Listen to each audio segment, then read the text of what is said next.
Hello everybody and welcome to today's challenge. We are going to be teaching your dog to go around. It's going to be super fun. So I've got Crush here that's going to be helping us, and what we're doing is teaching your dog to go around an object. We're using a basket here, but you can use whatever you want, and we're actually going to encourage you to get creative. We're giving 20 bonus points to whoever we find to be the most creative with this challenge and maybe what they use to have their dog go around. So let's show you how this works step by step. First, we're going to have Crush right next to us. We're actually going to lure this behavior at first. So there's a bunch of ways you can teach this, but for our purposes, I think this will be the easiest. So we're going to take a piece of food here in your hand, and you're just going to lead your dog around the object and reward once they get around. I want you to do 5 like this. So this will be number 2. And you might find that your dog is really kind of just following the food and they really don't know what they're doing yet, and that's okay. That's totally fine. We're not expecting them to be perfect. Let's do another.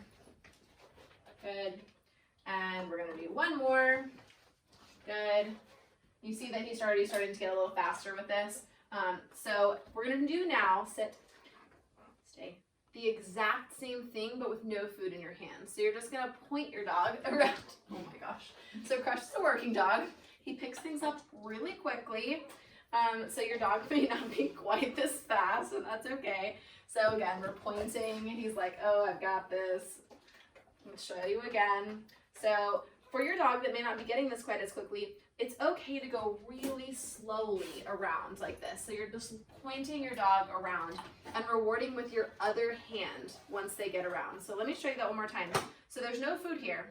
So we are leading your dog around and rewarding at the end. So you're going to do that until you feel like your dog is able to understand that it's not about following the food anymore. It's about following that pointing gesture. Now what I want you to start doing is fading that pointing gesture away just a little bit before we add the word. We're not adding the word yet. So now you can start to do a little bit more subtle of a gesture. Again, your dog is not probably going to get this quite this fast. This is actually his first time working on this, believe it or not. Oh, well, he's making me look good. All right, so let's add the word. If your dog is this proficient at it, it's definitely time to add the word. So we're going to call this go around. So it's going to look like this. He's already in the process of doing this behavior repeatedly. So I'm just going to just wait and see what happens. So I'm going to say, Crush, go around. Now I do that same pointing gesture. So we're giving him that pause so that he has time to think about what we're asking for. If I just rush into that point, he's just going to rush in and just always be following my hand. I want him to think for himself and do this without me having to cue it with my hand. So let's try again. So again, it's the word. I'm not going to do it this time. I didn't ask for it. So now that we're starting to get a little bit more difficult, I'm going to have him wait to be cued. Go around. And then we ask for it. Good. I have a feeling pretty soon he's not going to need my help with that hand at all. So, hey. Silly. Sit.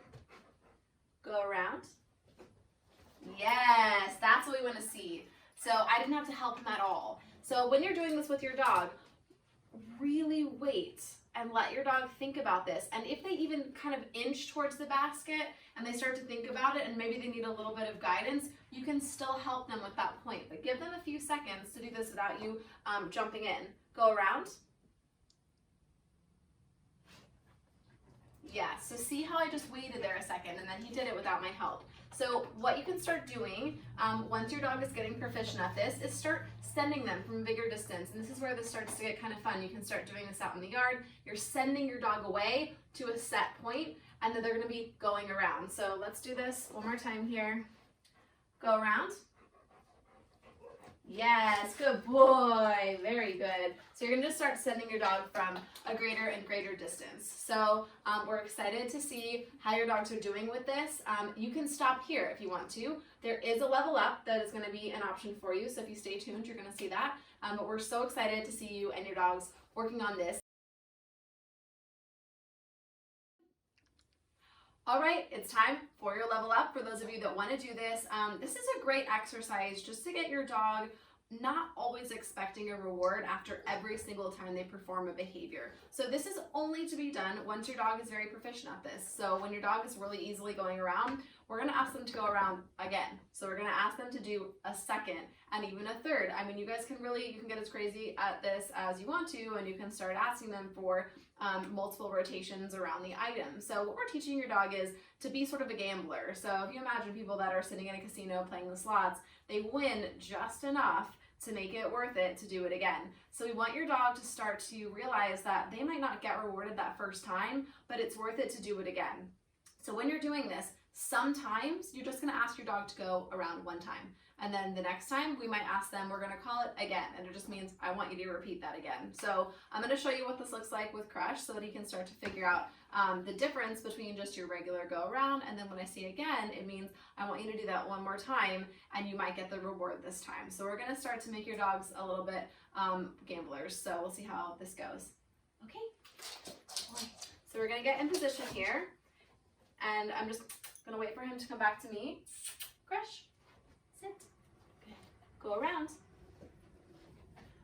Yes. There was some food that spilled on the ground earlier. If you have your dog that gets kind of distracted here, you might have to use your body language and your voice to get them back focused on you. Hi. This is very normal that this kind of thing happens. So let's do one more like that where he's maybe a little bit more focused on me. Go around. Yes, good job. All right, so this is what it's gonna look like at this time. Crush, go around. Again, I'm gonna go back to the hand signal that we used initially. Go around. Again. So same thing again. So remember, we're adding the word, then we're pausing to give your dog a moment to think about it, and then we're doing that same hand signal again, the same one where we sort of just lured him around the object. Go around. Yes. Again. He's offering another behavior that he knows. That's normal as they're starting to figure out what we're asking for. That's not what I want though. So I'm still using that hand signal, still rewarding. We're still rewarding at the end, even though it's not perfect. He's got to figure out what it is that we do want. Go around. Yes. Again. He's sometimes you'll find dogs get distracted like this when the learning's getting difficult, so they find something else to kind of do. So that means maybe I need to speed up my training a little bit. Go around. Yes. Good. I'm actually going to reward that. Again. Yes. Good boy. All right. Let's see if he can put it together without that reward in the middle.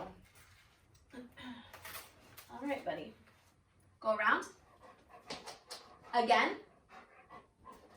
Yes, we'll accept it. He got a little confused about his directions there. Happens to me all the time. Go around. Yes. Again. He's offering another behavior that he knows. So again, hand signal. Good. Still rewarding. Still rewarding. We're not expecting perfection yet. Only once your dog is really good at this will we only reward for the totally correct response. Go around. Yes. Again.